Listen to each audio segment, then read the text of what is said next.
Hello and welcome to the Everyday Adventure podcast. My name is Nicki and I will be bringing you thoughts and ideas and hopefully some inspiration on how to build more adventure into your everyday life.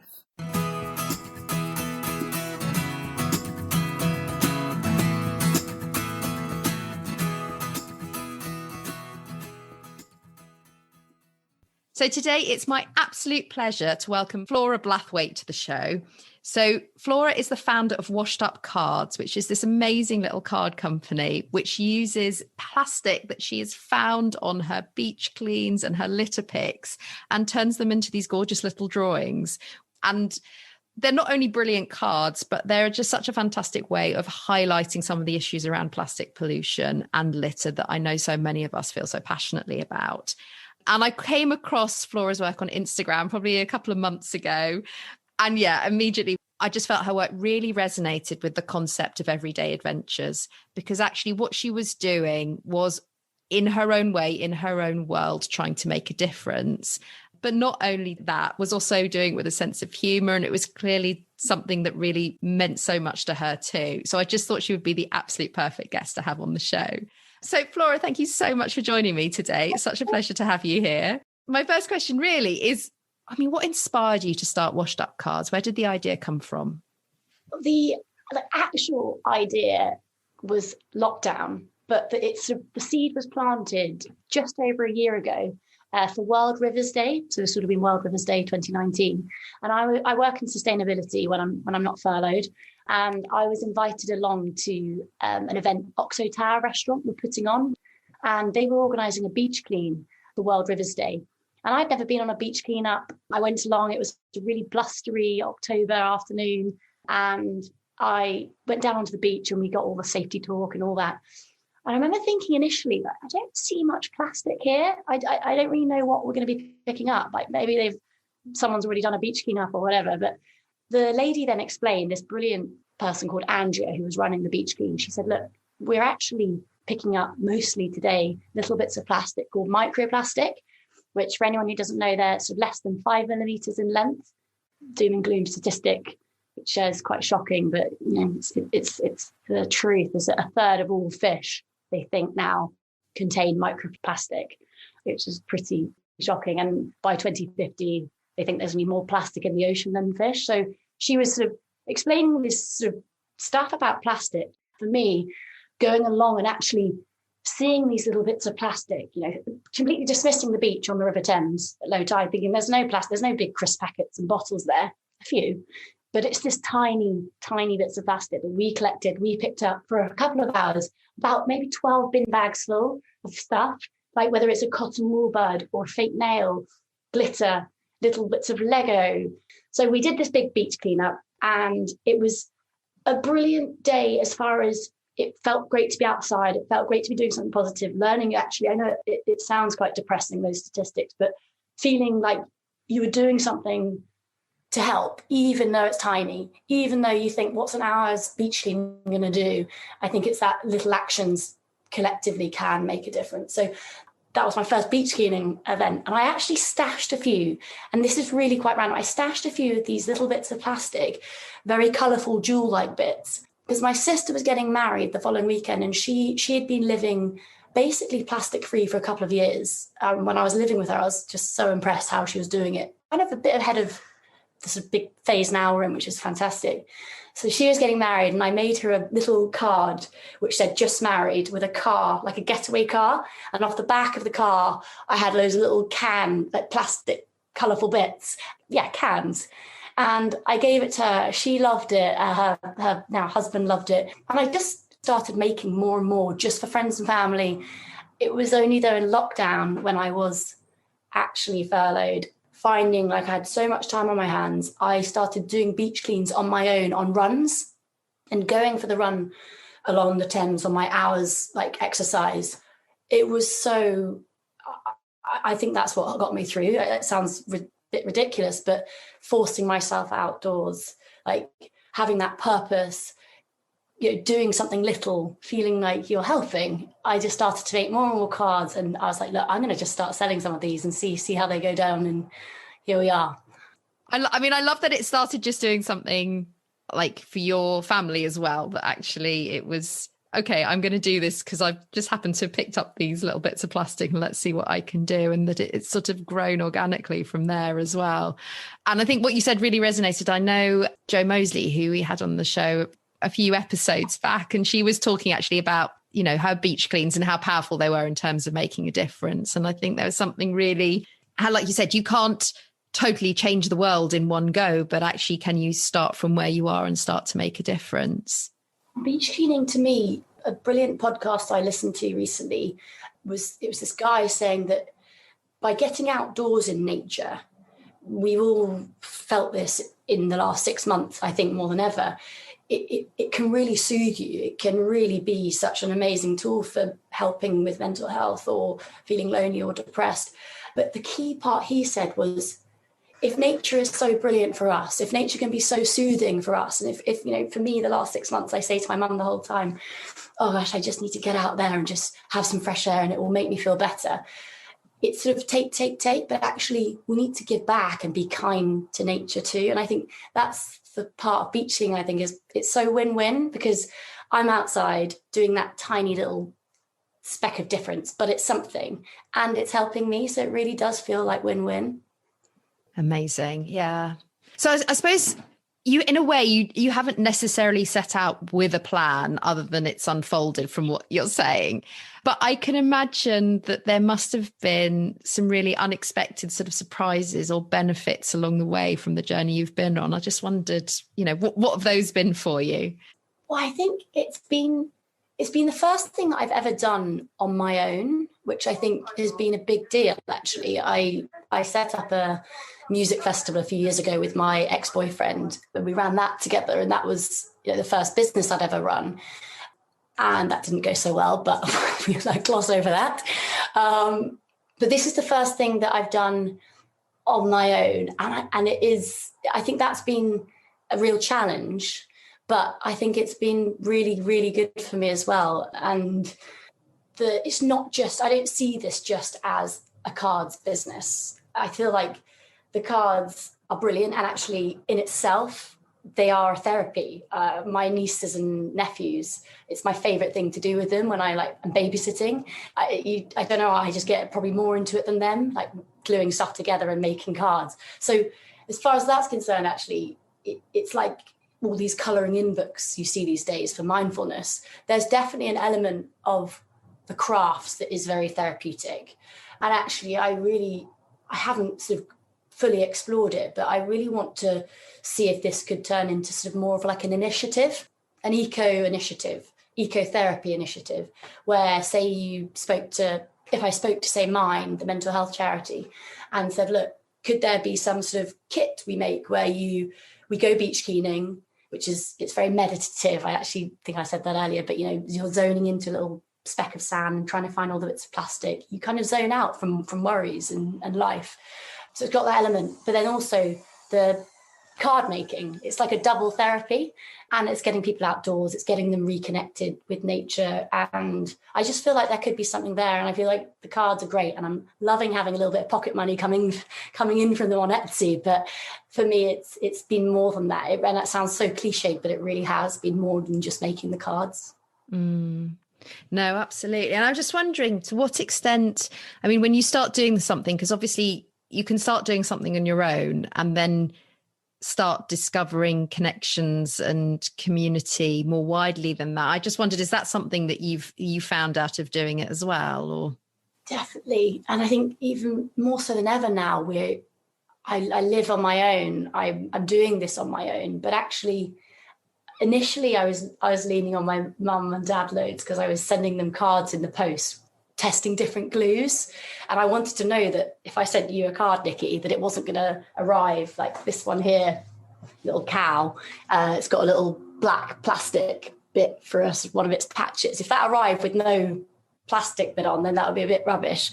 I was doing that with mum and trying to get that connection. But I think all sorts of people, which I think has been so helpful and important. And probably my favourite sort of part of it really is that reaching out to other people like Plastic Free Peckham. The lovely lady Laura there, she collects I don't think I've explained this, but I wrap my cards in, do you know the lovely loo roll company, Who Gives a Crap?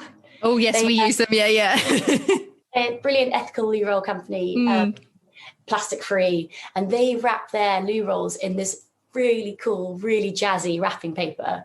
And I love the company and use them. And when I was thinking about what I wrap my cards in, I was like, ding dong, I'm going to use their paper to kind of upcycle it. I put a little stamp on saying upcycled with love. And they have been, I tagged them on a few posts, and they shared my work the other day. I'm just like, this is so great. You're using something, a byproduct. And I think those little closed loops, the sort of circular economy, I think is like the fancy word, but actually more that's just working with people. Yeah. And the Plastic Free Peckham team, you know, I've done beach cleans with them and gone on litter picks with them, and Surfers Against Sewage and Thames 21, like all these people who are doing stuff, really positive stuff for the environment. I'm just sort of being able to link up with and just be like, I'd love to get involved. I'd love to help. And yeah, it's been really good. The other one I really enjoyed was a wallpaper company. They send me, I'm trying to make my own envelopes at the moment, so that hard-backed envelopes. When I send the card in the post, I want it to get to you without bending, being all so crumpled. So at the moment I buy do not bend hard-backed envelopes. But I was thinking, I have so much cardboard everywhere. Everyone out on my street, everyone in my flat has so much cardboard. I want to try and make my own hard-backed envelopes. And this lady who has a wallpaper company said that you can use my surplus wallpaper to make really cool envelopes. So I think, again, rambling on, but I think you're linking up with people, bringing people into the fold. I think that's what it's about. And it's so interesting, isn't it? Because I think that's where the power of social media does come in such a strong and positive way. Like you said, lead to greater change and greater connection. And exactly. Yeah. In a hope, a fun way. You said in your review kindly that you find them very humorful, whatever that is, whatever word that is.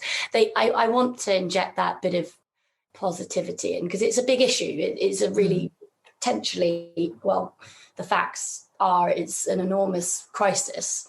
And you could just be preachy and doom and gloom and be like, in 2050, there's going to be more plastic in the ocean than fish. Or you can try and engage someone in a fun way. And I hope these cards, they're sending a message, but they're also spreading some love. And I do love an awful pun. I blame my brothers and sisters entirely, because they just love to milk any sort of pun until the cows come home. And I think I've got a bit of that in me too. Instagram's great though, because I get people sending me pun ideas the whole time now. Like, oh, amazing! I'm on this one actually. I've got I'm showing Nicki a card which says "You're great," and it's a little cheese grater. Oh, that's so cute. The handle is a bit of an orange plastic, which is Anyway, that came from someone on Instagram, which inspired me. So yeah, it's great working and having that platform within moderation though, because I need time off from it. Of course.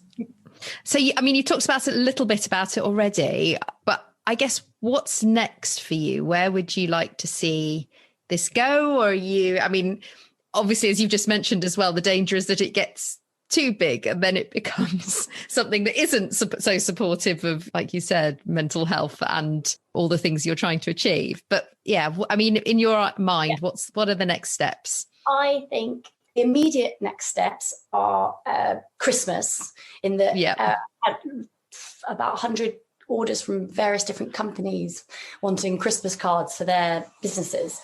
So my first step has been to start making stamps of the designs so that I can be a bit sort of more efficient with my production. And I think this is a little Merry Christmas. I'm holding them up and I keep forgetting this is a podcast. That's right. I just make people curious to go and look them up. So this one is kind of in theme with this life we're living at the moment. It says Merry Christmas mask instead of Merry Christmas. And it's a little mask with plastic bits on. Okay. So I'm going to start stamping my designs for Christmas. And then I've got a couple of quite exciting wholesalers who really having conversations with this week. But I have said to them, I want to keep this true to what I'm doing, and so they're not cheap, and there is I want to do the beach cleaning, I want to do all of that part of it. So I think working to a point that I can maybe, as a happy medium, hopefully, that I can explore that option. But the area I do really want to take it into is running beach cleans. I've just got my qualification for what's it called? I must remember this. Leading Action for Healthy Rivers. So it's a Thames 21 course where it basically means I can take you or anyone on a beach clean safely, legally, and I know what I'm doing. So I've just got that qualification. I'd really love to start taking people on beach cleans, maybe doing workshops, crafts workshops, get children involved. I did my first beach clean for World Rivers Day last month, and I think this couple of people came along saying, can our work come and do this? Like, we're really struggling at the moment. Our team's all over the place. No one's in the office. Everyone's sort of craving that sort of connection. And I think that I feel like that could be a really good place and that I could help. So yeah, beach cleaning, potentially linking up with some like mental health charities, and exploring wholesaler stuff, and lots, hopefully. Lots. So exciting. Amazing. You set out in a way without a plan, and that's part of the beauty of it, how it's unfolded. But if someone's listening to this and they think, either from an eco perspective, thinking, actually, I'd like to live in a more sustainable way or do something that I feel that I'm contributing, or just thinks, actually, I want to get started with something and I don't really know how to begin. I mean, what's the one piece of advice you'd give them? For the just getting started with something, which I read a book ages ago called Start With Why, a guy called Simon Sinek. I'm sure you've heard of it. But in that book, he just says, just start something you're interested in, and almost do it just as an exercise. Don't necessarily think it's going to go anywhere, and talk about it with people. Don't be so shy about it, because actually, if I tell you about a new idea I have for face masks, then actually you might go, oh, that's so cool. Or you might be like, I'm not sure about that. And it sends you in a different direction. But I would say just having a crack at starting something, and what's the expression? Not a means to an end. Is it the opposite of that? Yeah. It's a means in itself. Yeah. Exactly. That and this is where platforms like Instagram really come in, because just don't necessarily wait till you've got a finished product or a finished thing, because I think things unfolding are I don't want to say beautiful because that's going to sound so cheesy, but that's how it sometimes happens best, because it evolves. And if I look at some of the earliest cards I made, like for instance, my sister's card we saw the other day, it's on like such shoddy paper. It's cut with scissors, so it's at complete angles. And now I look at them and I'm like, oh, they look quite professional in comparison. I'm sure I'll look back on them and be like, wow, what was I doing? But I think so, just not waiting for it to be perfect and just going for it. And having that, it makes you feel pretty, even just putting something out there makes you feel, yeah, I'm being brave, because you are putting yourself out there, and that's a big deal. And I think just doing it would be my one bit of advice. Incredible. Absolutely love it. And totally fits within the ethos that everything we talk about on the show as well, about actually it's taking those small steps, but just getting started in some way and then going from there. That's been so brilliant. Thank you so much, Flora. If people want to find out more about your cards or about you, where can they go? I don't have a website or anything at the moment, but I've got an Instagram page, which is at Washed Up Cards. And then my cards are sold on the platform Etsy, which is I'm sure you'll take me to describe that platform, but that's just Washed Up Cards. So yeah, you can find me there. And yeah, I'd love people to check them out if they want to. Brilliant. Or come on a beach. Even better. Yes. Don't buy my cards. Come on a beach ski and help me, because honestly, it's the most. It really is it's everyone who's come on one with me, or everyone I've done a beach clean with, just say it's just an hour outside and you're with people and you're doing something positive, and I think you'd really enjoy it. So yeah, you should come on one too, Nicki. I would love to. As soon as I can get up to London again, I'll come and join you. Well, thank you very much. Lovely to speak to you. Speak to you soon. Bye. Bye. So I really hope you enjoyed that episode with Flora. I felt like her journey and what she was saying just resonate with so many themes from this year, that in a way it is a great way to end what has been quite a very difficult and challenging year for so many of us in so many different ways. But I think Flora's story, there is something incredibly positive and uplifting that came out of quite a difficult time for her, not only with the lockdown, but in terms of her work situation, and how she has taken something which brought her joy and supported her during this time, and actually how that is turned into something that then brings joy to others, but also which gives her so much sense of purpose, and also reminds us so much that actually purpose can be found absolutely in the everyday, that those beach cleans, finding those tiny micro bits of plastic, are still making a difference, and actually making a significant difference, not only in the clean itself, but in raising awareness of a much greater problem too. So I think I will leave it there. Please do check out Flora's amazing Instagram account and her shop on Etsy. If you're looking for Christmas cards this year, perhaps that's a place you can go. There's something really magical about giving something that you also feel is not only a gift, but also a change, and that is trying to do something very different. So I wish her all the very best of luck with her cards as she takes that forward. And I'd just like to take this opportunity to wish everybody a fantastic Christmas and New Year or holiday season. And that as I record this at the end of November, we still don't know here in the UK what that's going to look like for everybody. But as I've been talking about over the whole of the season one, it's so much about how we can find ways to connect with that sense of purpose in ourselves, but also connect with those around us, whether it's is on social media, whether it is just reaching out, sending a text, or, being able to go out for a walk and get some space outside and speak to somebody too. So I hope that has helped in some small way. This podcast has been such an incredibly enriching experience for me over the last few months and this last year. And I cannot wait to share the amazing guests that I have lined up for you in season 2, which will be kicking off in the new year. So if you want to get in touch with me before then, you can contact me. I'm on Instagram at Resilience at Work, Twitter, Resilience Works. I am in the Everyday Adventure Club on Facebook, or you can contact me via my website, which is resiliencework.co.uk. Other than that, very best wishes, and I look forward to speaking to you again very soon. Take care. Bye.